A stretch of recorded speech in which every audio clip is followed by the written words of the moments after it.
그때 그 사람 조조편, 그 조조 두 얼굴의 이름. 삼국지에서 조조만큼 논쟁적인 인물도 드물다. 간웅이라 불리며 배신과 책략의 대명사로 각인된 그의 이름은 동시에 난세를 살아남은 영웅의 상징이기도 하다. 그가 남긴 발자취는 단순한 권모술수의 집합이 아니었다. 지금부터 우리는 정사에 기록된 조조의 실제 행적을 따라가며 인간 조조의 진면목을 살펴보고자 한다. 일장 출신과 야망. 조조는 후한 말의 수도였던 낙양 인근 초연에서 태어났다. 그의 가문은 당시 권력의 한 축을 이루던 환관 세력과 깊은 관련이 있었으며 조조의 조부 조등은 환관으로서 정치적 입지를 다진 인물이었다. 조등은 황제의 총애를 입고 고위 환관으로 발탁되었으며 당시에는 보기 드물게 막대한 재산을 축적하고 영향력을 행사하였다. 이러한 조부의 지원 아래 조조의 아버지 조승은 양자로 입적되어 조씨 가문의 명맥을 이었고 조조는 명문가 자제로 성장할 수 있었다. 그러나 조조의 출생과 혈통에 대해서는 다양한 설이 존재한다. 일부 사서나 민간 기록에서는 조조의 생부가 하우씨 가문 출신일 가능성을 언급하며 조씨 가문과 하우 가문 사이의 친밀한 관계가 단순한 동지애를 넘어 혈연적 유대에 기인한 것일 수 있음을 시사한다. 이 같은 설은 조조가 하후돈, 하후연과의 관계에서 보이는 각별한 신뢰와 유대에서 어느 정도 근거를 찾기도 한다. 하지만 공식적인 정사에서는 조승의 정체에 대해 자세히 알 수 없다는 문구로 일관하고 있어 그의 출생 배경은 여전히 역사적 안개 속에 놓여 있다. 그의 성장 과정 역시 평범하지 않았다. 젊은 시절의 조조는 기지가 넘치고 장난기가 많아 어른들의 눈밖에 나기 일쑤였고 학문보다는 사냥과 무예를 즐기며 자유분방한 성격을 보였다. 어느 날 숙부가 조조의 행실을 아버지에게 고하자 그는 풍병에 걸린 척하며 자신의 이미지를 의도적으로 왜곡해 위기를 모면하기도 했다. 이 사건은 조조가 어린 시절부터 상황 판단과 기민한 임기응변에 능했다는 점을 잘 보여주는 일화로 회자된다. 비록 학문에 대한 열의는 부족했을지 모르나 조조는 사람의 심리를 꿰뚫는 탁월한 통찰력과 명민한 사고를 지니고 있었다. 그의 이러한 자질은 후에 관직 생활과 전장에서도 유감없이 발휘된다. 조조는 청류파 명사 교연에게 인정을 받고 추천을 받아 명망 있는 허소를 찾아가 인물평을 얻는다. 허소는 조조를 두고 치세에는 간적이나 난세에는 영웅이 될 인물이라 평하였고 이 말은 훗날 조조를 상징하는 대표적인 묘사로 남게 된다. 즉 평범한 시대라면 조조는 그저 간사한 관리로 남았을지 모르나 난세에 이르러 그는 시대의 요구에 따라 능력을 발휘하게 된 것이다. 그의 정치적 감각은 이미 이 시기부터 발현되고 있었으며 당시의 인사 등용 제도가 과거제가 아닌 추천제였던 점을 감안할 때 명사들의 인정과 추천은 곧 권력의 발판이었다. 조조는 탕류라 조롱받던 출신임에도 불구하고 청류파 명사들의 세계로 진입하기 위해 끊임없이 노력하였다. 결국 조조의 출신은 단지 혈통의 문제가 아니라 그가 가진 야망과 시대를 꿰뚫는 통찰의 출발점이었다. 환관 가문 출신이라는 멸시의 시선을 넘어서기 위해 그는 능력을 증명해야 했고 그 과정에서 스스로를 단련하며 진정한 정치가로 성장해 갔다. 다이아몬드 수저로 태어났지만 조조는 스스로 칼을 들고 진창 속에서 그 수저의 진가를 증명해낸 사내였다. 2장 동탁의 권력을 외면하다. 189년 동탁이 낙양으로 진입하여 황제를 패하고 헌제를 옹립하며 실질적인 권력을 장악하자 조정은 극심한 혼란에 빠졌다. 동탁은 강력한 무력과 냉혹한 수단으로 반대파를 제거하고 조정을 장악했으며 젊은 장수 조조에게도 관직을 제안하였다. 그러나 조조는 이 제안을 거절하고 곧바로 도망쳤다. 그는 당시 이미 동탁이 결국 멸망할 존재라는 예감을 갖고 있었고 이러한 정권에 협력하는 것이 결코 자신에게 이롭지 않다는 판단을 내렸던 것이다. 도망 중 조조는 옛 친구 여백사의 집에 머물게 된다. 이때 벌어진 사건이 훗날 그의 악명 높은 이미지 형성의 결정적 계기가 되었다. 삼국지 연의에서는 조조가 여백사를 오해하여 가족들을 모두 살해하고 나중에 돌아온 여백사마저 입막음하려 죽였다고 묘사된다. 그러나 이는 후대 소설적 각색에 불과하다. 정사인 위서에서는 오히려 여백사의 아들이 조조의 말과 장비를 빼앗기 위해 먼저 공격했고 조조는 정당 방위 차원에서 그들을 제압한 것으로 기록되어 있다. 또 다른 전승에서는 조조가 손님 맞이 준비를 제거 공작으로 오해해 밤중에 가족들을 죽였다고도 한다. 그러나 이 경우에도 여백사를 일부러 죽였다는 기록은 없다. 이처럼 동일한 사건을 두고도 여러 해석과 기록이 존재한다는 점은 조조라는 인물이 얼마나 다양한 시각으로 비춰졌는지를 보여주는 대표적인 사례라 하겠다. 특히 연의에서는 조조를 극악무도한 간웅으로 만들기 위해 이 사건을 과장하고 변형시켰으며 정사에서는 보다 균형 잡힌 시선으로 접근하고 있다. 조조는 사건 이후 내가 남을 저버릴지언정 남이 나를 저버리게 하지는 않겠다고 말하며 떠났다고 전해진다. 이는 그의 냉철한 생존 철학이 엿보이는 대목이다. 또한 여백사 사건을 지나며 조조는 관직을 거부한 자로서 조정에서 완전히 멀어지고 명실상부한 반동탁 인사로 나아가게 된다. 그는 이때부터 진정한 무장으로서 자립의 길을 걷기 시작하며 단순한 문사나 귀족 자제가 아닌 스스로 군세를 일으키는 실력자로 전환하게 된다. 이후 조조는 자맹 중 하남에서 동탁의 수색에 걸려 체포되었으나 자신을 알아본 관리의 배려로 풀려나게 되고 마침내 자금과 인맥을 동원해 군사를 일으키게 된다. 이 시점부터 조조는 더 이상 황관의 손자나 장난기 많은 자제가 아니었다. 그는 현실의 권력 구조를 정확히 인식하고 살아남기 위한 판단과 결단을 서슴지 않는 야심가로 진화해 있었다. 비록 여백사 사건의 진실은 역사 속에서 다양한 해석을 낳았으나 분명한 것은 이 경험이 조조라는 인물의 내면에 강한 생존 본능과 인간 심리에 대한 회의 그리고 현실 감각을 더욱 심화시키는 계기가 되었음을 보여준다. 3장 천자를 차지하다. 군웅이 할 거 하던 후한 말, 천자는 이미 이름뿐인 존재로 전락해 있었다. 낙양은 전쟁의 소용돌이에 휩쓸려 폐허가 되었고 황실은 무력한 꼭두각시에 지나지 않았다. 그러나 이 어지러운 시기 조조는 전혀 다른 선택을 내린다. 그는 낙양으로 들어가 유랑하던 헌제를 찾아 허도로 맞아들이고 이를 거점으로 삼아 본격적인 정치 무대에 나선다. 이른바 협천자 전략의 시작이었다. 조조가 헌제를 맞이한 시점은 196년, 당시의 천자 헌제는 이각과 곽사의 권력 다툼 속에 휘둘리며 실질적인 피난 상태에 있었다. 대부분의 군웅들은 헌제를 무시하거나 오히려 자신의 정권 수립의 장애물로 여겼다. 원소는 헌제를 동탁이 세운 허수아비로 여기며 인정하지 않았고 원술은 아예 스스로 황제를 칭하며 반역의 길로 들어섰다. 헌제를 보호하려는 시도는 조조가 유일하였다. 조조는 낙양에서 헌제를 맞이한 뒤 허도로 천도할 것을 권유하였고 이는 허도 천도라는 중대한 전환점으로 이어졌다. 허도는 전략적으로 낙양과 가까우면서도 방어에 유리한 지형이었으며 동시에 조조의 근거지에 가까웠다. 이러한 천도는 단순한 지리적 이동을 넘어 정치적 상징으로 작용하였다. 조조는 헌제를 앞세워 자신이 황제의 명을 대행하는 형식으로 정권을 행사하게 되었다. 이는 표면상으로는 충성을, 실질적으로는 실권 장악을 의미하는 결정적인 조치였다. 이후 조조는 정식으로 헌제를 보좌하는 대장군과 사공에 임명되며 명실상부한 조정의 수반이 된다.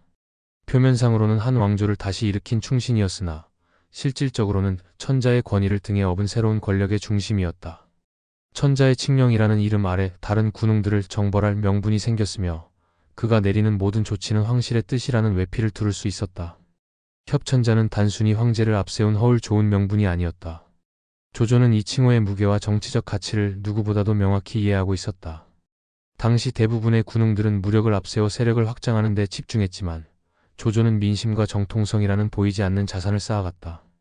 조조는 각지에서 몰려드는 인재들을 흡수하고 문무를 아우르는 관제 개편을 단행하였으며 위기에 처한 백성들에게 구휼 정책을 시행함으로써 민심을 얻고자 하였다.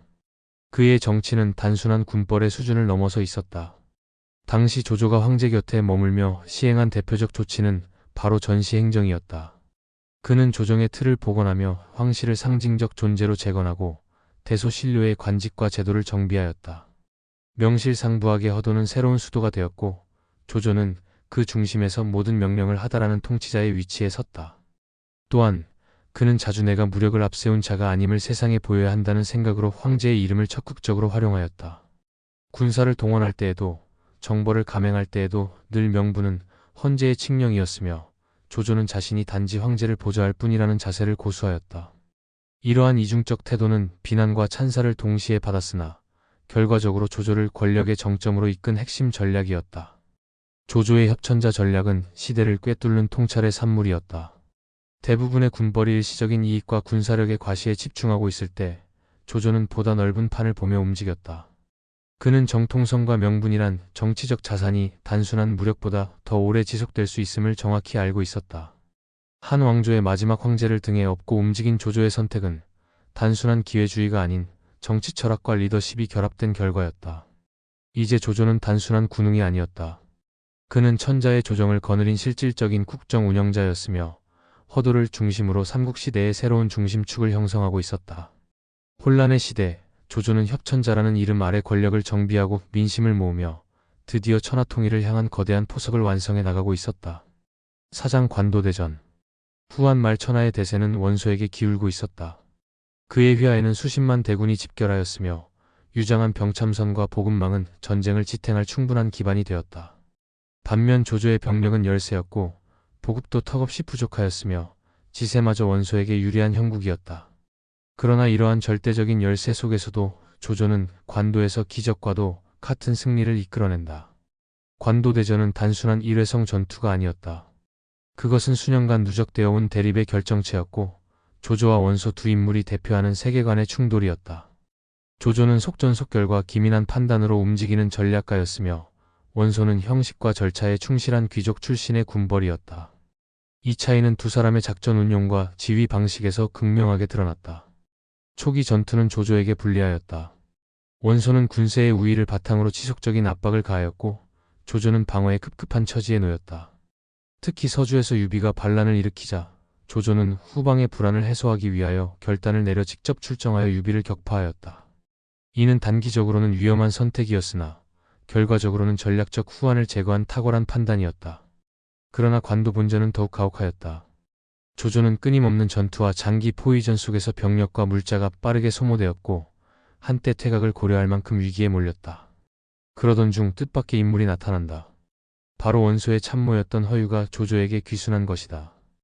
허유는 원소의 군량이 오소라는 지역에 집중되어 있다는 정보를 제공하였다. 조조는 주변의 만류에도 불구하고 과감한 결정을 내렸다. 오소를 타격하여 원소군의 보급로를 차단한다는 전략이었다. 병력은 불과 5천, 거기에 밤을 틈탄 기습이라는 무모해 보이는 작전이었다. 그러나 조조는 직접 선두에 서서 오소를 기습하였고 이는 대성공으로 이어졌다. 적의 군량은 전소되었고 이로 인해 원소의 대군은 전의와 보급 양면에서 치명타를 입게 되었다. 이 일격은 단순히 병참을 끊는 전략적 승리에 그치지 않았다. 이는 심리전의 전환점이기도 했다. 원소군의 장수들은 동요하였고 조조군은 사기가 진작되었다. 이후 조조는 연전연승을 거듭하며 원소를 북으로 퇴각시켰고 관도대전의 승리자로 등극하였다. 이 승리는 조조가 삼국시대 최대의 세력으로 부상하는 결정적 계기가 되었다. 관도대전에서 조조가 보여준 것은 단순한 군사적 역량을 넘어서 있었다. 그것은 리더십의 총합, 판단력과 결단력, 병사와 민심을 읽는 통찰, 그리고 실리적 전략의 극대화였다. 조조는 위기의 순간마다 과감한 선택을 주저하지 않았고 그 선택의 무게를 스스로 감당할 준비가 되어 있었던 자였다. 관도대전은 그 자체로 삼국시대의 향방을 가른 전투였다. 조조는 전장 한복판에서 단지 전투의 승리자가 아닌 질서의 창조자이자 새로운 정세의 설계자가 되었다. 이후 그는 하북을 평정하고 명실상부한 천하의 중심 세력으로 발돋움하게 된다. 그러한 과정의 출발점에 있었던 것이 바로 관도대전이었음을 우리는 잊지 말아야 할 것이다. 5장 하북평정. 관도대전에서 승리를 거둔 조조는 곧바로 하북의 혼란을 수습하는 데 착수하였다. 원소가 패퇴한 이후 그의 아들 원담과 원상이 서로 권력을 다투며 하북 일대를 혼란으로 몰아넣고 있었다. 조조는 이 틈을 놓치지 않고 지속적인 군사작전을 펼쳐 하북을 점령해 나간다. 이 과정은 단순한 정복이 아닌 정복 이후의 통치체계를 마련하는 포괄적 전략이었다. 조조는 하북 지역의 정벌에서 단호한 무력 사용과 동시에 신속한 행정 안정화를 병행하였다. 그는 원시 일가에 협력했던 자들에게도 일정한 자비를 베풀며 포용책을 쓰되 반란의 조짐을 보이는 세력에 대해서는 철저히 응징하였다. 이러한 유연하되 단호한 정책은 민심의 동요를 최소화하는 데 기여하였다. 정치적 안정과 함께 조조는 곧바로 민생 회복에 착수한다. 그는 하북이 전란으로 황폐해진 실정을 감안하여 일시적으로 조세를 면제하고 병사들의 강제 징발을 금지하였다. 또한 유민들을 재정착시키고 관리를 파견하여 질서 회복을 도모하였다. 이러한 조치는 단순히 통치자의 관대함을 보여주는 것에 그치지 않고 장기적으로 지역 경제 회복과 병력 재편의 기반을 마련하는 조치였다. 조조가 하북에서 시행한 대표적인 민정 정책 중 하나는 둔전제였다. 이는 군사들과 이재민들에게 농토를 나누어 경작하게 함으로써 식량을 자급하게 만들고 동시에 지역 경제의 자생력을 키우는 제도였다. 전시체제의 불안정한 공급망을 보완하는 동시에 백성들에게 생계를 마련해주는 이 제도는 후일 조조 정권의 재정적 안정성에도 큰 영향을 끼쳤다. 그는 또한 구율령을 반포하여 기아에 허덕이는 백성들에게 곡식을 분배하고 고아와 과부, 병약자들을 위한 사회적 안전망도 마련하였다. 이처럼 조조는 전쟁의 승리 이후 곧바로 민정을 회복하고 백성의 삶을 안정시키는 데 주력하였다. 이러한 정치는 단지 선정을 베풀기 위함이 아닌 백성을 기반으로 한 지속 가능한 통치를 실현하기 위한 전략적 행보였다. 뿐만 아니라 조조는 하북의 인재를 적극적으로 등용하였다. 과거 원시 휘하에 있었던 자라도 능력이 있다면 가리지 않고 발탁하였다. 진림, 순욱, 가오 등은 대부분 이 시기에 중용된 자들이며 이들은 조조 정권의 정책 설계와 국정 운영의 중추적 역할을 하게 된다. 이러한 포용 정책은 전쟁으로 인해 흩어진 인재들을 다시 모으고 조조의 통치 기반을 더욱 공고히 다지는 결과를 낳았다. 하북평정은 조조가 단순한 전쟁 지도자를 넘어 본격적인 행정가, 통치자로 변모해가는 과정이었다. 그는 전란의 폐허 위에 새로운 질서를 세우고 불안정한 민심을 안정보수로 이끌었으며 그것을 실현 가능한 체제로 굳혀나갔다. 무력으로 얻은 땅을 민심으로 다스리는 일, 그것이야말로 진정한 국가 건설자의 길이었고 조조는 이를 누구보다도 일찍 인식한 인물이었다. 하북을 완전히 평정한 조조는 이제 명실상부한 중원의 패권자로 자리매김하게 된다. 그러나 그는 여기서 만족하지 않았다. 그의 눈은 더욱 멀리 천하통일이라는 대의에 향하고 있었고 하북에서의 경험은 그 거대한 비전을 실현하기 위한 토대가 되어주었다. 전쟁의 승리를 민심의 안정으로 연결시키는 능력, 그것이야말로 조조가 가진 가장 위대한 리더십의 정수였다. 6장 유비와의 악연. 조조의 생애에서 가장 큰 오점으로 여겨지는 사건은 단연 서주 대학살이라 할 수 있다. 삼국지연의에서는 조조가 아버지 조승의 죽음에 대한 폭수로 분노하여 수십만 명의 민간인을 무참히 살해한 냉혈한으로 묘사되나 실제 정사에서의 기록은 그보다 훨씬 복잡하고도 정치적인 맥락을 내포하고 있다. 사건의 발단은 조조의 부친 조승이 서주에서 여백사라는 인물의 집을 방문하던 중 무리들에게 습격을 받아 사망한 데에서 비롯되었다. 이 사건은 조조 개인의 감정은 물론 정치적으로도 조조의 명분을 제공하는 결정적인 계기가 되었다. 조조는 이를 구실로 하여 서주를 공격하였고 정사에는 조조가 서주에서 대규모의 살육을 감행한 것으로 기록되어 있다. 그러나 당시의 기록을 종합해보면 서주는 단순히 민가들만 있었던 것은 아니었다. 유비와 도겸의 세력이 일정 부분 결집되어 있었으며 조조의 입장에서 볼 때 이는 후방의 불안 요소이자 원소와의 전선을 유지하기 위해 반드시 제거해야 할 정치적 장애물이었다. 즉 서주 공격은 단순한 개인적 폭수가 아닌 전략적 판단에 근거한 군사행동의 일환이었다. 문제는 그 방식이었다. 조조는 서주를 두 차례에 걸쳐 공격하였고 이 과정에서 수많은 사상자가 발생하였다. 백성들 또한 전란에 휘말려 고통을 받았으며 이로 인해 조조의 명성은 한동안 회복하기 어려운 타격을 입게 된다. 특히 이후 유비가 백성의 수호자로 떠오르게 되는 데에는 조조의 서주 학살 이미지가 상반된 대비를 이루며 작용한 바 크다. 조조가 이 사건을 후회했는지에 대한 직접적인 기록은 없으나 이후 그의 정책에서 민생을 우선시하고 포용과 배려의 리더십을 강조한 것을 보면 일정 부분 교훈을 얻은 것으로 추정할 수 있다. 그는 둔전제를 적극 활용하며 백성들의 생계를 우선시하였고 과도한 세금과 징병을 줄이며 민심을 달래는 정책을 펴나갔다. 또한 서주 지역에는 후일 다시 장수와 관리들을 파견하여 질서와 생업을 회복시키려는 노력을 기울였다. 이러한 일련의 과정은 조조가 단순한 폭수심이나 냉혈한적 충동에 휘둘리는 인물이 아니라 실리와 전략에 따라 행동하는 냉철한 지도자였음을 시사한다. 그에게 있어 하나의 지역, 하나의 세력은 단순한 공격 대상이 아닌 장차 통치해야 할 백성과 국토였고 그렇기에 때로는 극단적인 결단을 통해 불안 요소를 제거하고자 했던 것이다. 조조의 유비에 대한 감정은 복합적이었다. 조조는 유비를 영웅이라 인정할 정도로 그를 경계하였으며 동시에 그의 정치적 감성과 민심을 사로잡는 능력을 탐내기도 했다. 유비는 조조의 군사적 우위에 눌리면서도 그가 점령한 지역에서 민심을 빠르게 얻으며 조조의 통치 기반을 흔드는 존재였다. 이러한 점에서 조조에게 유비는 단순한 적장이 아니라 천하통일을 향한 길목에서 반드시 넘어서야 할 심리적, 정치적 난적이었던 셈이다. 서주 사건 이후 조조는 더 신중한 작전을 펼치게 된다. 그는 전면적 진군보다는 정치적 이간, 외교적 설득, 경제적 압박 등 다양한 방법을 병행하여 세력을 확장해 나갔다. 이는 조조가 단순한 무장이나 전략가를 넘어서 하나의 시대를 관통하는 정치가로 거듭나기 시작했음을 보여주는 단적인 장면이기도 하다. 서주 대학살은 조조의 이름에 씌워진 어두운 그림자였으나 동시에 그의 냉혹한 판단력과 실행력을 드러내는 사건이었다. 그러나 그 이면에는 조조가 민심을 잃지 않기 위해 얼마나 치열하게 통치를 고민했는지, 그리고 그 과정에서 자신의 실수를 어떻게 회복해 나갔는지를 엿볼 수 있는 중요한 이정표이기도 하다. 7장 인간 조조. 조조의 리더십은 단순히 강경함과 냉혹함만으로 요약되지 않는다. 오히려 그는 자신의 전략적 필요에 따라 엄격함과 유연함을 교차시키는 매우 현실적인 지도자였다. 그의 인물 평가는 시대와 평가자에 따라 크게 달라지지만 정사에 드러난 조조의 리더십은 근대적 정치 감각에 가까운 면모를 드러낸다. 조조는 인재를 얻기 위해 과거의 원한을 잊을 줄 알았으며 설령 자신을 모욕한 자라 할지라도 능력이 있다면 과감히 중용하였다. 대표적인 사례로 진림이 있다. 진림은 과거 원소의 휘하에 있을 때 조조를 모욕하는 글을 지었으나 조조는 그 문장력을 높이 평가하여 그를 용서하고 이후 군사 관련 문서와 정책 초안 작성을 맡겼다.